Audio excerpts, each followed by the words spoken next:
Hello my dear friends, welcome to my YouTube channel. आज के इस क्लास में हम सीखेंगे वन वर्ड सब्स्टिट्यूशन की कुछ ऐसी स्टेटमेंट जो आपके एग्जाम पॉइंट ऑफ व्यू से इंपॉर्टेंट है। क्लास बहुत छोटी है बट इंपॉर्टेंट है, आप प्लीज़ एंड तक देखना। और अगर आपको देखने के बाद वीडियो समझ में आए तो प्लीज़ वीडियो को लाइक और चैनल को सब्सक्राइब कर लेना। विदाउट वेस्टिंग टाइम अपनी क्लास को स्टार्ट करते हैं।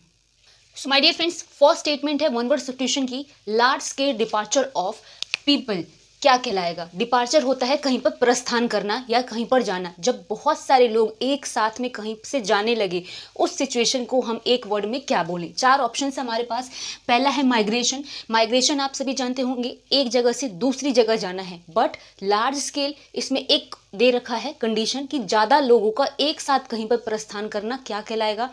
माइग्रेशन इंडिविजुअल का भी हो सकता है लेकिन ज़्यादा लोगों का नहीं होता, तो ये ऑप्शन नहीं होगा।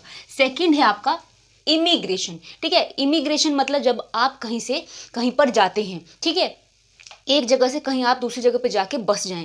उसके बाद है ये वाला, तो ये भी नहीं होगा। लार्ज स्केल यहाँ पे कंडीशन है। फिर है एमिग्रेशन, इसका मतलब है कोई बाहर से आकर कहीं पर रहे, तो ये भी ऑप्शन नहीं होगा।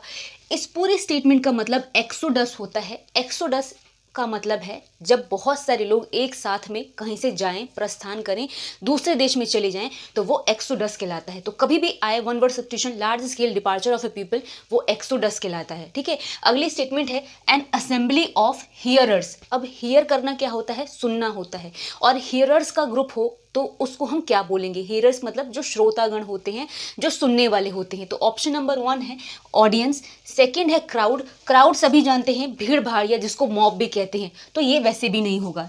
फिर है कॉन्ग्रीगेशन। कॉन्ग्रीगेशन इंपॉर्टेंट वर्ड है वन वर्ड सब्स्टिट्यूशन का, जिसका मतलब है असेंबली ऑफ, जिसको कहते हैं ना वर्शिपर्स। ठीक है, तो ये भी नहीं होगा, कॉन्ग्रीगेशन भी नहीं होगा, नन ऑफ दीज नहीं है।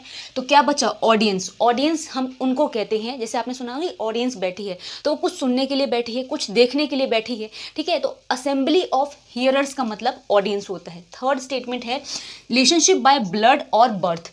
क्या कहलाएगा? जैसे कि किसी से भी या तो खून का रिश्ता हो या जन्म का रिश्ता हो, उसको हम क्या बोलेंगे एक वर्ड में? पहला वर्ड है नेपोटिज्म। नेपोटिज्म भाई भतीजावाद जिसको बोलते हैं, पार्शियलिटी करना, फेवरेट करना, कि मतलब फेवरेटिज्म जिसको बोलते हैं।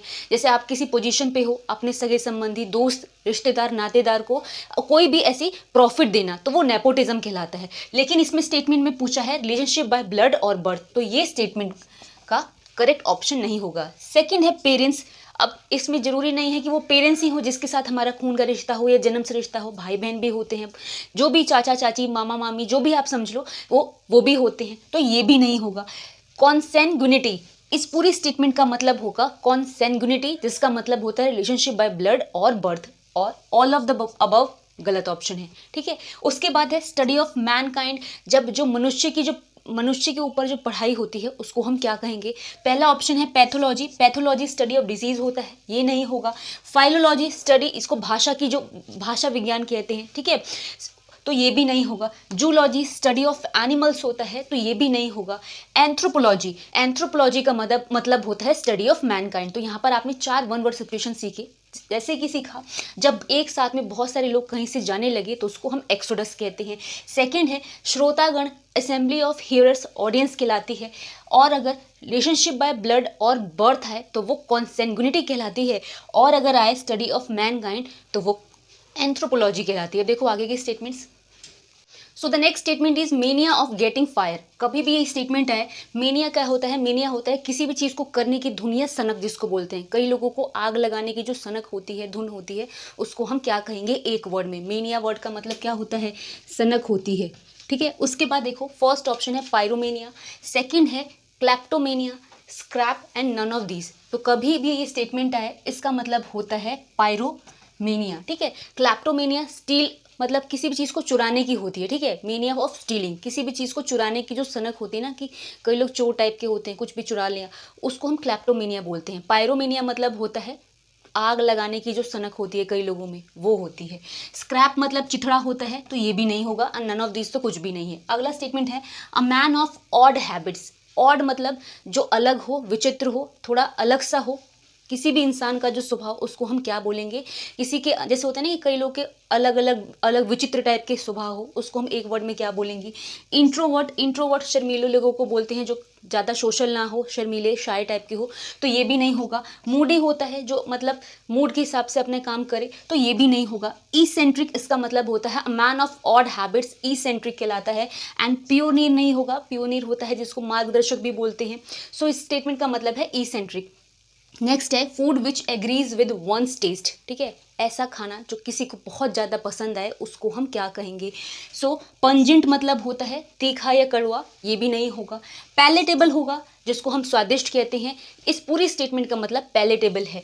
एडिबल का मतलब होता है जो चीज़ें खाने योग्य हो, तो ये इसका मतलब नहीं होगा। एंड नन ऑफ दिस कुछ भी नहीं है।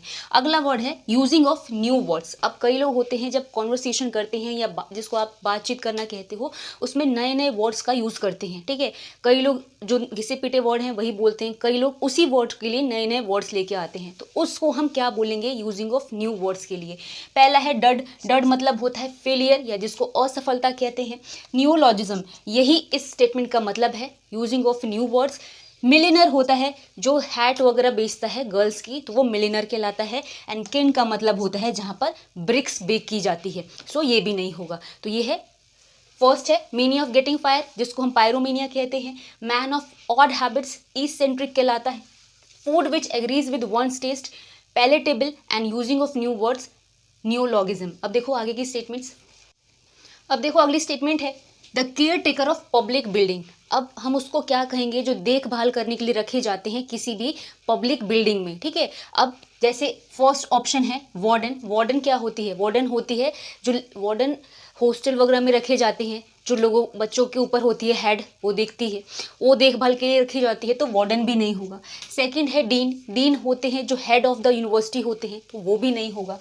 कस्टोडियन। कस्टोडियन वो कहलाते हैं जो head of the public building होती है। ठीक है, किसी भी ऐसी सरकारी या फिर ऐसी जो बिल्डिंग होती है वहाँ पर जो केयर टेकर टाइप के रखे जाते हैं वो कस्टोडियन कहलाते हैं। एंड नन ऑफ दिस वैसे भी नहीं है। उसके बाद अगली स्टेटमेंट है सीट ऑन एलिफेंट्स बैक। अब आपने देखा होगा जैसे कहीं पर दिखा मतलब कहीं लोग जाते हैं तो हाथी पर घूमने के लिए जो सवारी बनी होती है, तो जो एलिफेंट के पीठ पर सीट बनाई जाती है जिस पे लोग चढ़ के घूमते हैं, उस सीट को क्या कहते हैं? आपको ये बताना हो तो पहला है सैडल। सैडल होता है जो घोड़े की सीट पीठ पर रखा जाता है, तो ये नहीं होगा। इसको हम हावड़ा कहते हैं। ठीक है, हावड़ा का मतलब होता है अ सीट ऑन एलिफेंट बैक। उसके बाद है मैस्क, ये भी नहीं होगा। ठीक है, ये ड्रामेटिक परफॉर्मेंस को कहते हैं। एंड नन ऑफ दिस कुछ भी नहीं है। नेक्स्ट है one who draws maps and chart. अब हम उसको क्या कहेंगे? जो नक्शे या फिर चार्ट वगैरह बनाते हैं, उसको हम एक वर्ड में क्या बोलेंगे? तो पहला स्टेटमेंट है लेक्सिकोग्राफर। लेक्सिकोग्राफर होते हैं one who compiles the dictionary. जो डिक्शनरी बनाते हैं वो लेक्सिकोग्राफर कहलाते हैं। सो ये स्टेटमेंट नहीं होगी। अगला है कार्टोग्राफर।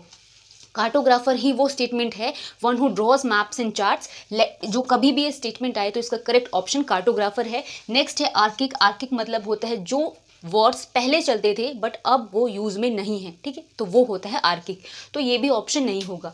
अगला स्टेटमेंट है a person who collects coin. अब कई लोगों को आदत होती है सिक्के इकट्ठा करने की। ठीक है, कलेक्शन ऑफ कॉइन क्या कहलाता है? न्यूमिस्मेटिक कहलाता है। और अगर ये क्वेश्चन इस तरीके से आ जाए a person who collects coin, तब भी इसका जो होता है वो न्यूमिस्मेटिस्ट होता है। फेटलिस्ट जो भाग्यवादी होते हैं उसको कहते हैं। एंड फिलेटलिस्ट जो होते हैं वो स्टैम्प जो लोग इकट्ठे करते हैं उसको कहते हैं। ठीक है, सो माय डियर फ्रेंड्स, ये बहुत छोटी सी क्लास थी बट इंपॉर्टेंट थी। अगर आपको समझ में आई हो, वीडियो पसंद आया हो, तो प्लीज़ वीडियो को लाइक और चैनल को सब्सक्राइब करना। मिलेंगे अगली क्लास में, तब तक के लिए थैंक्स फॉर वॉचिंग।